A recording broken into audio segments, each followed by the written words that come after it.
दोस्तों नमस्कार। आज मैं आपको एक स्टोरी के माध्यम से कुछ रिलेट करवाने का प्रयास करूंगा।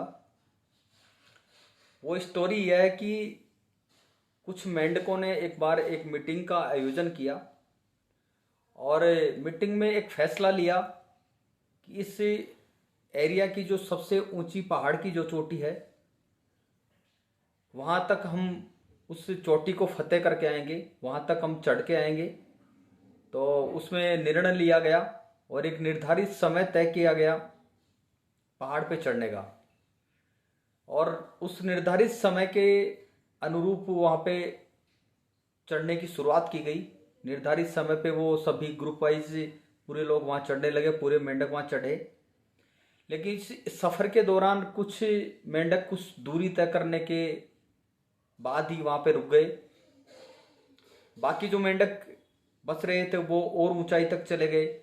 लेकिन हुआ क्या कि कुछ दूरी तय करने के बाद वो बाकी मेंढक हैं वो भी थक गए, वो भी वहीं पर रुक गए।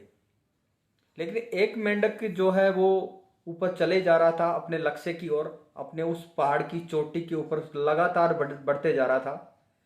तो दोस्तों बाकी जो मेंढक थे उन्होंने उसको रोकने का प्रयास किया कि काफ़ी दुर्गम रास्ता है, काफ़ी कठिन रास्ता है, वहाँ पे ऑक्सीजन की कमी है, वहाँ पे तू नहीं चढ़ पाएगा, वहाँ से तू मर के ही वापस आएगा, तो वहाँ पे आप चढ़ नहीं सकता, तू तू वापस लौट के आ जा। तो वो हाथों के इशारे कर करके उसको रोकने का प्रयास कर रहे थे।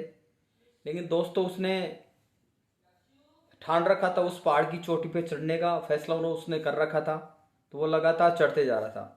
आखिर वही हुआ जो आप सभी सोच रहे हैं कि वो अपने लक्ष्य के ऊपर लगातार चलते जा रहा था। तो वो उस पहाड़ की चोटी तक पहुंचा। पहाड़ की चोटी तक पहुंचने के बाद वो जिंदा वापस आया। जिंदा वापस आने के बाद उन लोगों को ये बात हजम नहीं हो रही थी, तो उन्होंने उसके ऊपर एक रिसर्च किया। तो रिसर्च के दौरान सभी को पता चला कि इस मेंढक को कुछ सुनाई नहीं देता था और वो जो लोग उसको रोकने का प्रयास कर रहे थे, हाथों से इशारा कर करके उसको रोकने का प्रयास कर रहे थे, तो उसको उससे मोटिवेशन मिल रहा था कि ये लोग मुझे कह रहे हैं कि तेरे सिवा ये काम और कोई नहीं कर सकता, तू कर सकता है, तू ऊपर जा, एक बार वहाँ उस चोटी को फतेह करके आ, हमें लगता है कि तेरे सिवा इस काम को कोई नहीं कर सकता। तो ठीक इसी स्टोरी की तरह दोस्तों आपको भी जीवन में बहुत सारे ऐसे लोग मिल जाएंगे, लेग पुलिंग करने वाले, टांग खिंचाई करने वाले लोग आपको मिल सकते हैं। तो आप अपने लक्ष्य की तरफ फोकस रखें, अपने लक्ष्य की तरफ अपना ध्यान रखें। लोगों की बातों के कहने पे आप ध्यान नहीं दें और लगातार चलते रहें। थैंक यू मेरे दोस्तों।